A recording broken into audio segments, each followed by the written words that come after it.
Welcome to The Divide with Mike and Corey, two diehard baseball fans who don't agree on anything. Which side will you choose? Welcome to The Divide. This is The Divide. With Mike and Corey. That's your boy Todd Frazier. Hey guys, I'm Julie Stewart-Banks. Hey, what's up? This is Cliff Floyd. You can catch me on The Divide. You can catch me on The Divide on Fox Sports The Gambler. Hopefully our disagreements one day bring us all together. So stupid. So corny. And so stupid. I hope our disagreements bring us together. Yeah, I do. This is The Divide. And here we are, Special Divide live on Fox Sports The Gambler, 102.5 Philly, 104.1 Trent's Own. We are joined with Sean Barnard, the real SB, that other fellow. First SB First in studio. That's right. Right. Not The the other. first. Sean was here since day one. He's a day one guy. Right. No, Great, that but- SB, not the yeah. other SB. Yeah. He's not an SOB. Or SB Nation. What? I don't know. Not that either. SB Am I like allowed Super to Bowl? say that? I don't even. And then Bert's here. Bert's like, no, don't say that, Mike. No. I came here for Ty, and Mike's like, sit down. I was like, okay, yes, sir. Full packed house, full studio. Yeah. We're awaiting the Watermelon sugar tie. I know, I've dude. had that in my head all day. So we promoted it last week. Ty is going to, he hasn't yet, that's going to be the next segment, but he's going to break the world record for most watermelon eaten in 15 minutes. The current record is 13.22. He plans on eating just more than that. Who knows? Maybe he'll keep going and going. hopefully it does. But he's been cutting up watermelon for at least the last half hour, and it smells so damn good down. It smells like watermelon. Yeah. Well, I mean, it would. Also, smell like he's the least nervous out of anybody here. Like, can we talk about that? yeah. He's just in game mode. Well, he's got his game face on, man. Locked He's- in. yeah, exactly. He's been locked in all morning. I called him. I was like, "You ready?" He's like, "Bro, it's a normal day. I'm just gonna eat a lot of watermelon." I was like, "All right." I mean, you're nervous. You think Extremely. I You got think something, EMTs. like, I was on the terrible phone is with the gonna mayor, the Chesterfield mayor. Chesterfield, New Jersey is where our studio is. She's been amazing. We'll shout her out throughout the course of this. But EMTs are on their way to be on standby. It's a high stakes night. Yo, it really look like honestly, I don't want to lose any of you, right? But he doesn't want the premium on the insurance to go up on the studio no, either. not even that. Not even that. Like the fact that we're nothing without this man. So you have to call out. I get it. Corey's a health teacher, but I'm not gonna make him the last line of whether Ty chokes to death or not. Smart play, my friend. Yeah, Smart play. He could be drinking 13 gallons of water, and I'm still not letting you be the. I mean, just because you know how to do abdominal thrusts or the Heimlich maneuver doesn't mean you can actually. That's the difference between knowing how to fly a plane and actually flying a plane. in another life. And Rashawn Ty was probably there. It started choking, and I said to go get the other manager. I panicked. I was like, somebody go get Claudia. And he quickly stops choking, and he's like, wait, what? Like, try to save me, bro. He's like, you literally just tried to get somebody else. I'll get a new person. It's fine. Mm. Let's get into some sports because we're going to have plenty of time to talk watermelon. Where do you guys want to start? I mean, what a week. You had Bryce hitting 300. The Yankees almost with a sweep. The first sweep in God knows how many series here. They dropped a heartbreaker on Thursday in 10 against Detroit, but 3 out of 4 is not bad. Starting to show some bats here. You guys got to appreciate it. He asked us all where we wanted to start and then told us where we're starting. Well, no, I'm just mentioning No, I know. the sports news for the day. It's fair. It's fair. So Where do you guys want to start? Let me tell you where we're going to start. Bryce Harper hit his 300th home run. But man, Yeah, that's pretty Well, let's go crazy, there. right? So Wednesday, he hit 300 against the Angels. No. Otani wasn't pitching. Don't worry. He won't be pitching anytime soon. It was actually against Moore, I think, believe it or not. And that is 300 home runs in his career. That's after spending 7 years in Washington where he hit 184, which means Philly, he's hit 116 with you guys in 2 less years. My question is the 30 plus, he's 30. Is he 30? Or more older than the, I think he's 30. Yeah. he is 30. Is the 30-year-old going to continue and at least match or break his home run record with Philly than with the Nats? He had 184 with the Nats. Yeah. Absolutely. I mean, you're talking 34 the next 2 seasons. Yeah. Yeah, he's Each. got that. Each. But he's got like 10 more. What does he have? Like 7 more years left, even if he did Yeah, 15. Well, yeah, it was a 13-year gonna contract, but I'm happen. talking Yeah. in 7 years. Yes, I think so. That wasn't a I think confident guess. easily. Yeah, I think for sure. And for this season specifically, like we're just seeing him hit home runs now that he had no power coming back from the Tommy John for most of the season. He's hitting his stride right now. These last couple games specifically, he's been on another level as far as power goes. So was it 3 or 4 games in a row with a home run? Did I Yeah. read that correctly? 3 No. games? Maybe 4. I don't know. I'm gonna give him 4. I don't know, but I know it seems like when we were drafting for Fox Sports, like everybody was hitting a home run that night. Oh, yeah. Like it was insane, right? Bats I are just hot saw right now. Ty's creeping in the back. Ty, Yeah. Hey, Ty. Yeah. how you He's feeling? ready, man. He's got his game, and he's got the true blue sweatshirt on. Yes, Yeah. Ty. He's a Represent. I stud. love it. Stud. I love it. Pretty much solidified the wild card spot for Washington, for Philly. I love when you don't know a stat and then you ask the room to make us all look like jerks too. For what? The 3 out of the 4? 3 out of 4. I'm pretty sure that I think No, that I was think his it's 3rd 4. game in a row, or Yeah, if not 4th, yeah. or maybe he had Yeah. 3 in a row beforehand. No, I was just I'll check. confirming with my pals. That's why you're all here, is to double check and read the news. No, there was a judgy look when you looked at Yeah, everyone. he's Like, like, how come you "Am I guys right? don't Am I know right?" this? Right. Because Yeah. none of you were nodding your heads. Normally and it I got to made me- deal with this on my own. And, like, and mainly, I'm like, no, I was like, I'm gee, I don't know. 100% I did all the sure. homework for the notes. No, You could have added that little I'm caveat. 100% sure I read. I think that was his 3rd game in a row with at least 1 home run. It was officially 3 after a little baseball reference check. So 3 in a row. for 3. Harper. Thank you. I There we thought go. I read, but I'm looking at you guys, and no one's looking me in the eye, and I'm like, oh man, That's what did why I you- just read? That's why he's the Saint Bernard. Saint Bernard.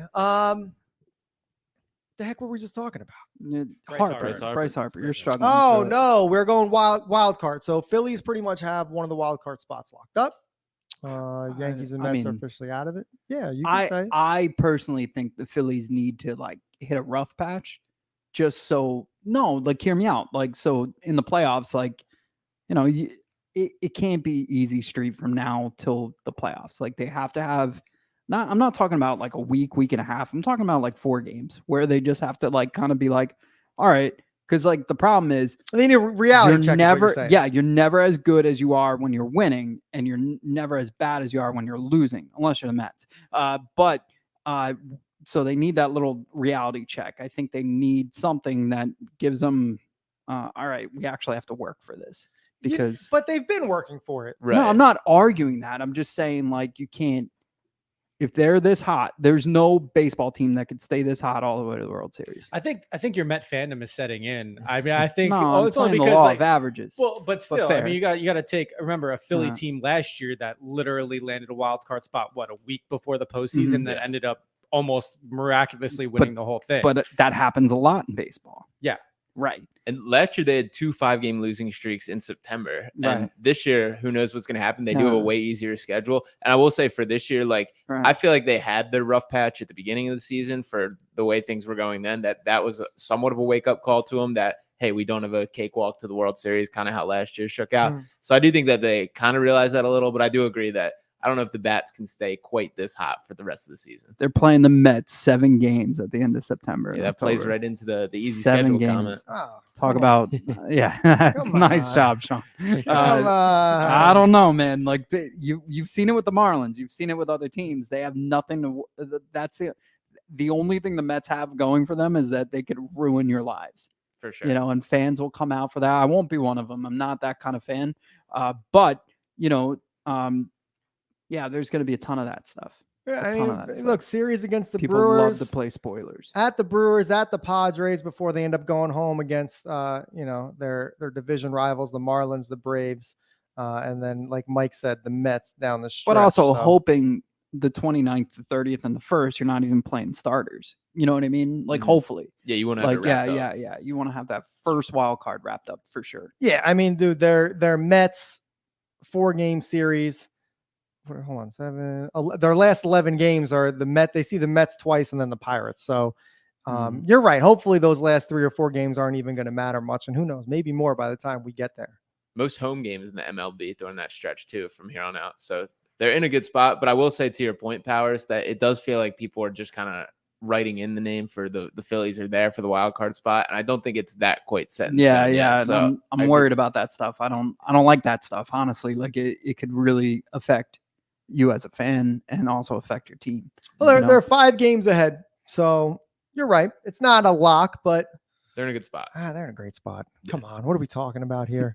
It's in a the great only spot. spot we have to look at right It's now. really the only thing to talk about. I mean, Yankees it ain't are the Yankees and it trash. ain't the Mets. That's for sure. They said later to Bader, and he had the same questions you did. The hell does that mean? He's like, "What's a waiver wire?" So they put Bader on waivers right before the game on Tuesday night. I think it was Tuesday night, and they asked him after the game. They said, you found out, I guess, around lunch that he was put on waivers. He's like, "Well, how do you feel?" And he's like, "I don't even know what that means." And I asked the same question. I'm like, "All right, well, it's not like they can't trade him anywhere. That's gone." So Yeah. in the off season, basically, he's free to be picked up by. Well, now too, like, but he can't. He's not eligible for the playoffs, I believe. Well, actually, if he's picked up by today, I think you have to be on the roster by September 1st. So he might even be eligible for a playoff spot. But with waivers, you start with the worst team, and it keeps going down until somebody picks you up. So, I don't know if he's been picked up yet. He probably hasn't. But yeah, that's crazy. And then if he clears waivers, then he could elect to go to your farm system. Oh, just claimed by the Cincinnati Reds. Yeah, I knew that. Noah Syndergaard might be going there too. Really? Yeah, he's Gross. one of the other guys that have been DFA'd. Yeah, so he left Cleveland. There's some tweets. I don't know if they're real or not, but there was a bunch of tweets saying that he's like, Cleveland sucks anyway. I think they're fake, but it's funny because I think he was thinking that. But yeah, he's DFA'd. There's a lot of conversation in the Mets universe. Like, hey, would it make sense to bring him back? Like, if it is his last October on a ball club, like it should be with us, with the Mets. But also I don't know. I don't know what to say about that. Also, I think Noah could reinvent himself. I think he needs to be a relief pitcher. He could get you 3 outs. He can't get you 9. And I think that's the type of stuff he has right now. And honestly, you saw him in Philly. He played well. He kind of came in that starter role where he did 3 innings in a playoff game for you guys. Also, he was in the bullpen in case the game got out of the way. And either way, you could have thrown through Noah. So I think he was a great Philly. I think he was also a great Met, obviously. But, we'll see. I don't know. He was all right. I mean, No, he was honestly, Thor, dude. Bartolo Colon comes to mind for a guy that wanted to lengthen his career and he kind of work out of the bullpen. He'd start, he'd do whatever. And I think that guy's still pitching somewhere. Yeah, he's trying. Officially getting retired as a Met in a couple weeks. Bartolo? Yeah. Love it. Out of 18 clubs he's been with, he picked us. Good God, man. Finally, we won something. Guy's like 62 years old. He might as well. Also, there was a time where he was on steroids too, right? Bartolo? Yes. No, He was no. pure He was hot not. dog. Yeah, that's all. No. It was pure can look beef, it, bro. You can look it up. He got caught. If somebody wants to do that fact check, Cologne did get It's on the caught. Babe Ruth diet. He also got caught with like having a second family. I don't know if you know that. Oh wow. Yeah, that's mandatory in professional sports. Even Dan Marino had a second family, dude. I mean, come on. So him, Reyes, who had a child too. We're always joking like we have that field like the Phillies now do, like where the kids could play wiffle The ball. family day. And we always called it Kiddie Field, like City Field, Right. Kiddie Field. But we said all the kids that illegitimate kids would be running around that field. Oh my. And David Wright, Lord. the only thing he could do was babysit. Love it. Fantasy football is upon us, everybody. I know the Gambler had their draft the other night. I was unable to attend. Mike, I'm sure you drafted something great. Sean, you were there. How did your team come out? All right. Felt good. Felt really good. Oh man, that's not a good feeling. You never want to feel good about your team after you draft. You always want fair to point. you want to feel terrible about it. But either way, football season's upon us no matter what. It's officially September, guys. And Pickwise.com sent out a competition already. They looked Never back. heard of him. Pickwise.com. They sent out numbers from the 2021-22 season about the most beer consumed by NFL franchise fans. And this is a beer whether you're sitting on the couch during a game. This is whether you're sitting on the couch. This is whether you're at the club itself, at the arena football field. What am I trying to say here? Or is this in your, if you're at a bar somewhere? So out of all 32 teams, Green Bay Packers average 6.3 beers consumed during an actual game. I'll pause for 6.2. So 6.3 actually. is that affected by their attendance? Like, do they have a smaller? It's not just so. According to this, they surveyed 3,200 people, football fans across all 32 fan bases with men and women, average age 42 years old. And it's not just, I guess it was kind of like Family Feud, where they survey people, how many beers do you consume during a game? How many beers do you? So it could be whether you're sitting on, you could be sitting on the couch. It could be at a bar. It could be at, Lincoln Financial. It can be wherever. I don't know where Philly ends up on this list. You're going to share with us. Of course. But I feel like a lot of the Philly fans probably thought you were an undercover cop and they didn't want to tell you the amount. Well, this is what I'll call in the question here is this is purely during the game. I know from a Philly fan perspective and from many fans that the damage sobering is up done before kickoff. Yeah. This is during the game. I think if we include the 3 hours before the game, these numbers drastically change. Philly wins. Yeah. Philly wins in a heartbeat. I mean, look, we're talking during the game, 6.3 beers.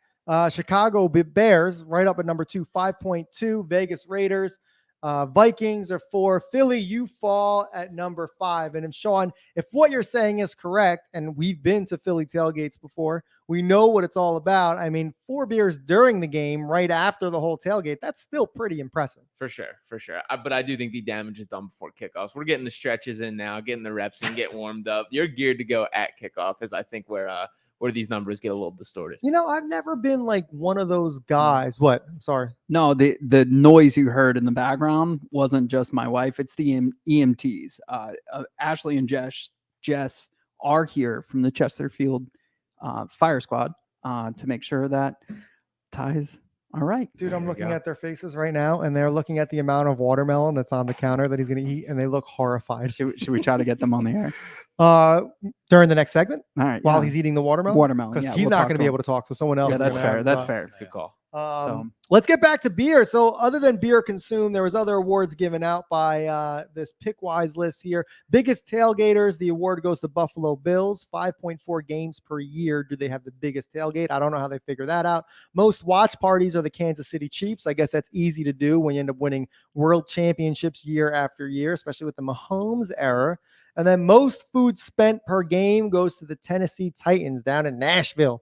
$70.50 is the average there.